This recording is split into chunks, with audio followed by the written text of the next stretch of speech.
Il y a beaucoup trop de personnes qui s'arrêtent aux histoires de feeling. Ah, on se plaît, on discute bien, ah ouais, on a les mêmes délires, on a les mêmes passions, ah en plus moi je suis bélier, lui il est verseau, on matche super bien, etc., etc. Mais ça c'est des faux éléments de rencontre. Aujourd'hui on fait trop des fausses rencontres. Tu sais, je voulais vraiment commencer ce podcast en t'expliquant à quel point est-ce qu'on te ment. On te bassine constamment avec ce discours que tu as forcément déjà entendu, qui dit que si tu veux mener une relation long terme, une relation solide, il suffit de trouver une personne avec laquelle tu es compatible dès le début. Voilà. Et que cette compatibilité va faire en sorte que vous traverserez absolument toutes vos épreuves. Et les amis, ce discours, il est faux. Et c'est pas vraiment qu'il est faux.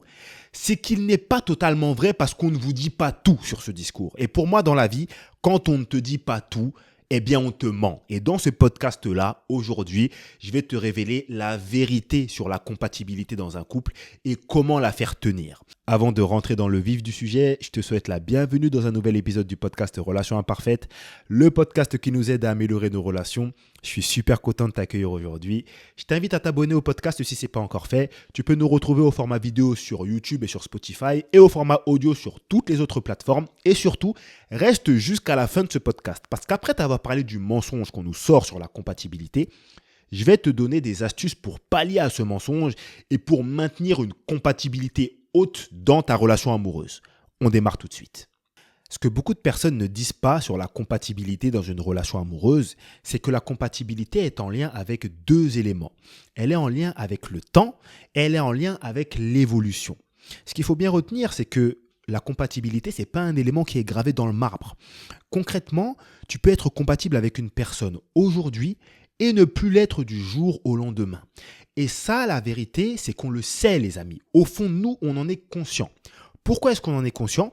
Parce qu'on l'a tous déjà vécu. On a tous déjà eu des amis, des personnes avec qui on était extrêmement proches au collège, au lycée, dans notre passé. Des personnes avec qui on passait énormément de temps, avec qui on parlait beaucoup, avec qui on délirait, etc., etc. Le temps et la vie nous ont séparés de ces personnes et tu es amené à retrouver ces personnes 10 ans plus tard. Tu les croises, je sais pas, dans un magasin, dans un centre commercial ou n'importe où. Tu discutes un peu avec ces personnes et tu te dis, bon, ben maintenant, c'est bien beau, mais cette personne, je vais juste la saluer de loin. Pourquoi ? Mais parce que le temps qui t'a séparé de cette personne a fait que cette personne a évolué dans un sens différent du tien. Cette évolution a fait changer cette personne. Ce changement ne va pas dans ton sens et donc tu te dis maintenant, bon, on n'est plus compatible, on n'a plus rien à faire ensemble. Donc l'évolution et le temps qui t'a séparé de cette personne ont détruit votre compatibilité et ont développé une incompatibilité entre vous. D'ailleurs, petite parenthèse, moi je dis souvent que les gens changent et il y a beaucoup de personnes qui ne sont pas d'accord avec ça et qui me le font savoir. Il y a des gens qui me disent souvent « Des, tu racontes n'importe quoi, dans la vie on ne change pas, dans la vie on évolue uniquement, etc. etc. » Ouais, ok, mais la vérité c'est que une évolution amène un changement. Une évolution professionnelle amène un changement de salaire. Lorsque tes performances sportives évoluent, ton physique change. En fait, chaque évolution amène un changement. Il n'y a pas de changement sans évolution, il n'y a pas d'évolution sans changement. Donc j'ai envie de te dire, si tu considères que tu as évolué sans changer, c'est peut-être que tu n'as pas vraiment évolué. En tout cas, c'est mon avis personnel. Enfin bref, tout ça c'était pour te dire qu'au fond de nous, on sait très bien que le temps et l'évolution peuvent créer de l'incompatibilité avec une personne, parce qu'on l'a déjà vécu dans nos vies amicales passées. Mais le problème, les amis, c'est que dès lors qu'il s'agit de nos vies amoureuses, c'est comme si on avait oublié ça. On a oublié cette information et ça nous mène à une situation qui arrive très souvent. Je vais te prendre l'exemple d'une femme, mais je pourrais prendre exactement le même exemple pour un homme. C'est une femme qui veut rencontrer un homme qui lui correspond, qui coche toutes les cases, et donc elle le trouve. Elle se dit c'est génial, je suis compatible avec cet homme, il a absolument tout ce que je veux, on peut démarrer la relation. Et au début ça se passe super bien. Sauf que le mec, il évolue. Pourquoi ? Parce qu'il change de boulot, son boulot ne lui plaisait plus, et dans son nouveau taf, il rencontre des collègues avec qui il a une très très forte compatibilité. Il est en collaboration avec des gens avec qui il s'entend super bien, avec qui il délire beaucoup, et donc ces gens-là sortent souvent. Et donc ce mec-là qui était de base casanier se met à sortir beaucoup plus souvent qu'avant. Ça n'a aucun impact sur leur relation amoureuse. Parce qu'avant le changement de taf, ils sortaient une fois par semaine et après, ils sortent toujours une fois par semaine. Sauf que lui, en solo, avec ses collègues qui sont devenus un petit peu des amis, il sort un peu plus. Et il ne fait pas des sorties de fou, hein. Il va au bar, il va au bowling, il va au resto, il fait des trucs classiques. Mais elle, ça la dérange un petit peu. Elle ne comprend pas, elle se pose des questions. Et là, elle lui sort le fameux commentaire « Ouais, mais t'es plus comme avant, t'as changé. » Et là, ça devient un vrai problème, les amis. Parce que, ben ouais, t'es plus comme avant, t'as changé. Mais dans la vie, on n'est pas censé rester comme avant. Et le vrai problème qu'il y a dans les relations, c'est que comme beaucoup de personnes oublient le fait que le temps et l'évolution peuvent faire de l'incompatibilité entre deux personnes, il y a des hommes et des femmes qui partent à la recherche de leur partenaire de couple en se disant « je veux trouver le gros lot là maintenant tout de suite » et en se disant « cette personne ne va plus bouger ». Comme si cette personne n'allait plus évoluer, comme si cette personne n'allait pas changer. Mais ça, c'est faux. Dans la vie, on évolue, dans la vie, on bouge. Et le problème, c'est que certaines personnes, une fois qu'elles sont en couple, elles ne vont plus avancer. Elles n'ont absolument aucun projet. Elles ne veulent pas changer physiquement, intellectuellement. Elles ne veulent pas se développer. Elles veulent rester exactement comme elles étaient au moment de leur rencontre. Même si ça fait 2 ans, 6 ans, 10 ans, il n'y a aucune évolution. Tout est figé dans le marbre avec ces personnes. Mais le souci, c'est que souvent, il y en a un qui fait du surplace et l'autre avance. Et là, ça commence à créer des problèmes. Parce que souvent, c'est celui qui fait du surplace qui veut retenir celui qui avance. Au lieu d'avancer et de rejoindre l'autre. Au lieu d'avancer ensemble, la personne qui fait du surplace, elle va regarder l'autre, elle va dire « Ouais, mais attends, mais de base, tu faisais pas ça. Non, mais attends, mais t'as changé. Non, mais t'es plus comme avant. » Alors que concrètement, peut-être que les actions que cette personne fait maintenant, la personne qui a changé, donc l'homme dans notre exemple, ne sont même pas des actions mauvaises. Voilà, le gars, il sort un peu plus. Des fois, c'est des personnes qui ne veulent plus dépenser autant d'argent. Des fois, c'est des personnes qui veulent arrêter de fumer.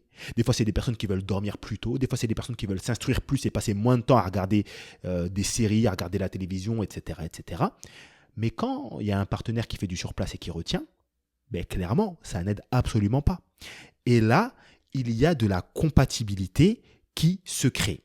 Concrètement, dans l'exemple que je viens de te prendre, la compatibilité, c'est installé avec le temps et l'évolution que l'homme a pris au fil de la relation.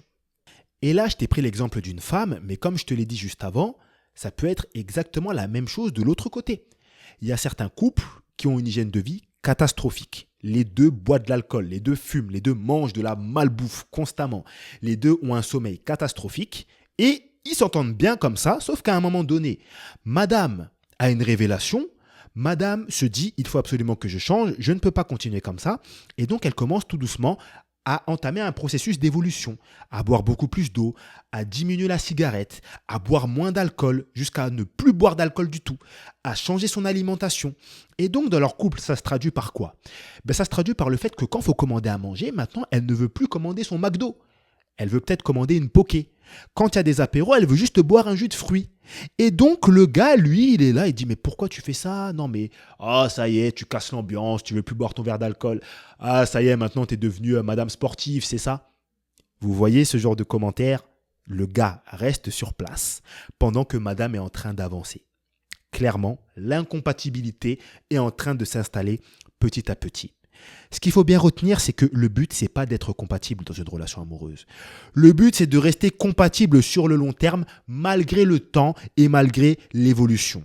Il faut arrêter de croire que tu trouves une personne aujourd'hui, tu te maries avec aujourd'hui ou tu te paxes avec aujourd'hui et là, ça y est, la personne ne va plus bouger parce que vous êtes mariés ou vous êtes paxés ou vous êtes en couple ou vous habitez ensemble, donc cette personne ne va plus évoluer, ne va plus bouger. Non, non, non, non, non, non, non, ça c'est faux. L'être humain évolue. L'être humain change. Et si le changement de ton partenaire va dans ton sens, c'est tant mieux pour toi. Mais si le changement de ton partenaire va dans le sens opposé à ce que tu veux, eh bien là, il y a de l'incompatibilité qui peut se créer petit à petit. Et ça fonctionne dans les relations amoureuses, dans les relations professionnelles, dans les relations amicales et aussi dans les relations qu'on a avec des artistes limite. Ça fonctionne avec toutes les relations. Avant, il y a des personnes qui adulaient R. Kelly, qui écoutaient du R. Kelly 24 heures sur 24. R. Kelly, l'artiste de R&B là. Mais quand les personnes ont entendu toutes les affaires sombres qu'il y avait sur R. Kelly, les gens ont commencé à boycotter. Et ça, on a trop tendance à l'oublier dans les relations amoureuses. N'oublions jamais que la compatibilité qu'on a avec notre partenaire de couple n'est pas figée dans le marbre. Du coup, maintenant, t'imagines que tu as une question. Tu vas me dire, mais Des, comment est-ce qu'on fait puisqu'on peut être compatible avec une personne aujourd'hui et ne plus l'être demain?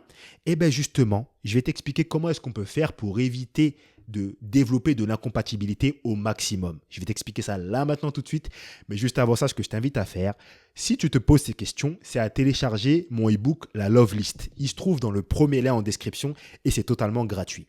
La Love List, c'est ni plus ni moins qu'une checklist de questions qui concernent ta relation avec la personne avec qui tu parles actuellement, ton crush ou la personne avec qui tu es en couple. Et le fait de répondre à ces questions va te montrer est-ce que tu as une vraie compatibilité avec cette personne ou est-ce que tu peux d'ores et déjà commencer à te poser certaines questions. Il y a des questions dans la checklist qui sont plus importantes que d'autres, il y a des questions éliminatoires, donc ça peut être un élément qui peut t'aider déjà à avoir les idées un petit peu plus claires sur le sujet. Promets-le en description, c'est totalement gratuit. Alors, si tu veux maximiser tes chances de rester compatible avec ton partenaire de couple sur la durée, la première chose à faire, c'est que pendant la phase de rencontre, il faut poser les bonnes questions. Il faut chercher à savoir ce qu'est la personne, qu'est-ce qu'elle est, qui elle est intrinsèquement, qu'est-ce qui la définit, qu'est-ce qui la caractérise au plus profond d'elle-même, quelle est sa psychologie, quelle est sa philosophie sur les points qui sont importants pour toi. Qu'est-ce que cette personne veut dans la vie? Quelles sont ses aspirations? Est-ce qu'elle a déjà des plans pour atteindre ses objectifs ou bien elle n'a absolument aucun plan? Peut-être que quand tu n'as pas de plan, en fait, c'est juste des rêves, ce n'est pas des objectifs. Qu'est-ce qu'elle aimerait arrêter dans la vie? Qu'est-ce qu'elle aimerait commencer? Clairement, en posant ce genre de questions, tu peux vraiment déjà te rendre compte, est-ce que cette personne et toi, vous êtes sur la même longueur d'onde? Est-ce que vous avez les mêmes principes? Est-ce que vous avez les mêmes valeurs? Est-ce que vous voulez aller aux mêmes endroits? Le problème aujourd'hui, c'est que dans les rencontres amoureuses, il y a beaucoup trop de personnes qui s'arrêtent aux histoires de feeling. Ouais, on se plaît, on discute bien, ah ouais, on a les mêmes délires, on a les mêmes passions, en plus moi je suis bélier, lui il est verseau, on matche super bien, etc., etc. Mais ça, c'est des faux éléments de rencontre. Aujourd'hui, on fait trop des fausses rencontres. C'est-à-dire que ce qui se passe, c'est qu'il y a beaucoup de personnes qui font des rencontres et le feeling qu'ils ont leur fait croire que cette personne et elle sont compatibles. Sauf que quand on rentre profondément dans les sujets de conversation, on se rend compte que c'est plat. Ça parle que d'actualité, ça parle de délire, ça se fait des blagues, mais ça parle jamais des valeurs, ça parle jamais de psychologie, ça parle jamais des choses intrinsèques qui concerne vraiment la personne. Ça parle jamais du passé de la personne. Ça parle jamais des aspirations, des rêves, des projets. On s'arrête à de la surface. Pourquoi? Parce que tout ce qui est en surface, c'est toujours cool. On a tous envie d'être avec une personne avec qui on a un super feeling, avec qui on rigole beaucoup, une personne qui finit nos phrases, une personne avec qui on a cette connexion. Mais la connexion, on peut l'avoir avec tellement de gens. Moi, j'ai des voisins, je suis sûr et certain, avec qui je pourrais avoir une bonne connexion. C'est pas pour autant que j'irai me mettre en couple avec ces personnes. Parce que au niveau principe, valeur, aspiration de la vie, etc., eh bien sûrement qu'on n'est pas connecté. Donc il faut chercher à aller plus loin que les sujets banals en réalité. Il faut vraiment apprendre à connaître la personne, poser les vraies questions. Et une fois que tu as posé les bonnes questions, il faut se concentrer sur les réponses et prendre en compte ce que la personne a dit, même si elle n'agit pas comme ça à l'instant T. Pourquoi est-ce que je te dis ça? Parce que parfois, j'ai des femmes en coaching qui viennent me poser des questions. Et très souvent, il y a un cas qui ressort. C'est une femme qui me dit écoute, il y a un gars avec qui je parle en ce moment, on se voit, on a établi un contrat comme quoi on se voyait seulement pour faire ce qu'on avait à faire, on n'était pas en relation, mais le gars il se comporte comme si on était en relation. Qu'est-ce que je dois me dire? Qu'est-ce que je dois penser? Ce que tu dois penser dans cette situation, c'est que tu n'es pas en relation avec cet homme. Parce que le contrat que vous avez signé, c'est ça. Et si dans cette situation, cette femme commence à se dire « Ah ben là, il m'invite au resto, ah ben là, il me parle beaucoup, ah ben là, il me parle de projet, donc peut-être qu'en réalité, il a envie de construire quelque chose avec moi, donc moi, je vais plus m'ouvrir, moi, je vais faire comme si j'étais engagé. » C'est pas une bonne chose, parce que peut-être que le gars, dans 3 semaines, il va arrêter de lui envoyer des messages. Et quand elle va lui poser la question, elle va dire je sais pas, pourquoi tu me tiens pas au courant de ce qui se passe, tu m'abandonnes, comment ça va, comment ça se passe? Il va lui dire écoute, on avait signé un contrat qui disait qu'on était juste ensemble pour faire ce qu'on avait à faire. On n'a aucune relation, toi et moi. On n'a aucune attache. Donc, il faut vraiment se concentrer sur ce que la personne dit. Tu peux très, très bien rencontrer un homme ou une femme qui te dit écoute, tu sais, moi, je suis quelqu'un qui sort beaucoup. Voilà, je passe beaucoup de temps dehors, je suis beaucoup chez mes amis, je suis beaucoup avec ma famille. Je passe énormément de temps en dehors de chez moi. Et tu te mets en couple avec cette personne et tu vois que cette personne, en fait, sort très, très peu. Et tu vas te dire, ah ben finalement, cette personne, elle sort pas beaucoup en réalité. Moi, ça me dérangeait qu'elle sortait beaucoup, ou qu'elle me disait qu'elle sortait beaucoup, mais finalement, en fait, ça va. Mais peut-être que cette personne ne sort pas beaucoup à l'instant T, parce qu'elle n'a pas le temps, parce qu'elle est prise par un projet. Et peut-être que dans 2 ans, cette personne va reprendre son rythme initial. Et toi, dans 2 ans, qu'est-ce que tu vas faire? Tu vas lui dire, ouais, ben en ce moment, tu sors plus, t'as changé, etc., etc. Mais cette femme ou cet homme va te dire, mais attends, moi, je t'ai toujours dit ça. Dès le début, je t'ai dit que j'étais quelqu'un qui sortait beaucoup. C'est juste que là, j'avais pas forcément le temps, j'avais pas la possibilité. Là, j'ai repris un rythme de vie normal. Donc, il faut pas faire comme si j'avais changé. C'est toi qui n'as pas pris en compte ce que j'avais dit au tout début de la relation. Donc, concentrez-vous toujours sur ce que la personne vous dit. Clairement, c'est quelque chose de super important. Les mots comptent énormément. Ensuite, la seconde chose à faire si tu veux rester compatible le plus longtemps possible avec ton partenaire de couple, c'est de t'intéresser à ton partenaire. Il faut savoir qu'est-ce que ton partenaire fait, qu'est-ce qu'il lit, qu'est-ce qu'il regarde, qu'est-ce qu'il écoute, où est-ce qu'il passe le plus de temps, pourquoi. Parce que les réponses à ces questions vont t'apprendre énormément de choses sur ce qui compte pour cette personne. Et quand tu sais ce qui compte pour une personne, tu sais est-ce que ces éléments sont compatibles avec toi ou non. Et tu sais c'est quoi le vrai problème, mon ami? C'est que il y a beaucoup de couples où malheureusement, personne ne sait qui fait quoi. C'est-à-dire que monsieur, il est sur l'ordinateur toute la journée, il tape des trucs, il est sur des sites. Madame, elle s'en fout, elle sait même pas ce qu'il fait.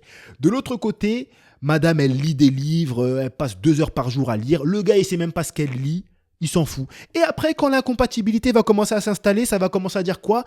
Oh, t'as changé. Oh, t'es plus comme avant. Oh, t'es plus pareil. Oh, t'es devenu bizarre. Mais la vérité, c'est que l'incompatibilité, elle s'est installée depuis longtemps. Mais puisque personne ne s'intéresse à ce que l'autre fait, comment est-ce que vous voulez voir les choses en avance? S'intéresser à ce que la personne fait, c'est quelque chose qui doit être fait quotidiennement. Vous êtes posé comme ça sur le canapé, tu vois ton gars ou ta femme, elle est sur l'ordinateur en train de taper. Demande-lui, ah ouais, qu'est-ce que tu fais? Il est en train de lire, ah ouais, qu'est-ce que tu lis? Ça parle de quoi? Pourquoi tu lis ça? Tu t'intéresses à ce domaine? Ah, t'aimerais bien te lancer là-dedans? Et là, vous allez entamer une discussion et voilà quoi. Tu vas pouvoir te tenir au courant de ce qu'est ton partenaire. À partir du moment où on sait que l'être humain évolue, on ne peut pas se dire, moi je rencontre une personne aujourd'hui, je m'intéresse à elle pendant 2-3 mois et puis maintenant je la connais donc elle va plus bouger. Non! Toute sa vie, cette personne va évoluer. Donc toute ta vie, tu dois te tenir informé sur ce que ton partenaire est, fait, aime et sur ce quoi il aspire. Et le troisième point qui peut vraiment t'aider à rester compatible sur le long terme avec ton partenaire de couple, c'est tout simplement l'idée de faire le point avec cette personne de façon régulière. Le piège dans lequel on peut facilement tomber, c'est celui de croire que parce qu'on habite ensemble, on sait tout sur notre partenaire de couple. Mais ça, c'est faux. Ça se trouve, tu n'es même pas au courant que la personne avec qui tu vis aujourd'hui est en train de penser à changer de boulot. Et ce changement de boulot va amener à un changement de lieu de travail, qui amènera un changement d'horaire, qui amènera un changement de temps que vous allez passer ensemble, parce que cette personne va peut-être se lever plus tôt, ou va peut-être avoir des horaires plus tard, va peut-être travailler de nuit. Et tu n'es peut-être pas au courant parce que vous ne discutez pas. Et pour se tenir informé de ce que fait l'autre personne, pour faire le point, il suffit de parler. Les soirées Netflix, c'est bien beau, c'est sympa, on regarde une série, on a du popcorn, on mange nos burgers, tout ça. C'est sympa. Les soirées où on fait des sorties au resto, c'est bien beau. Les soirées où on va à l'hôtel, on fait des trucs, c'est génial. Mais il faut aussi faire des soirées où vous faites rien et juste vous parlez. Juste, vous éteignez la télé, vous êtes dans le lit ou dans le canapé, vous discutez. Parce que vous allez apprendre des choses sur la personne avec qui vous êtes en couple que vous n'aviez peut-être pas encore remarqué. Des changements de pensée que vous n'aviez pas encore vus. Et le fait de discuter de ça permet d'anticiper d'éventuelles incompatibilités ou de se rassurer sur le fait que vous êtes toujours autant compatible. Dernière chose à te dire, mon ami, si tu as apprécié ce podcast, ce que je t'invite à faire, c'est à prendre une capture d'écran sur ton téléphone, à la republier sur Instagram en story, à me taguer dessus et je viendrai te remercier directement. N'hésite pas à me dire ce que tu penses de ce podcast en review et laisse-moi les étoiles sur Apple Podcast, sur Spotify. Mets-moi un commentaire sur YouTube, mets-moi un like sur YouTube si tu as kiffé ce podcast-là. Moi, je te laisse là. Ça m'a fait extrêmement plaisir de passer ce petit moment dans tes oreilles. C'était Deska. Je te souhaite une excellente journée ou une très bonne soirée. Ça dépend à quelle heure tu as écouté ce podcast. Salut à toi et à la prochaine.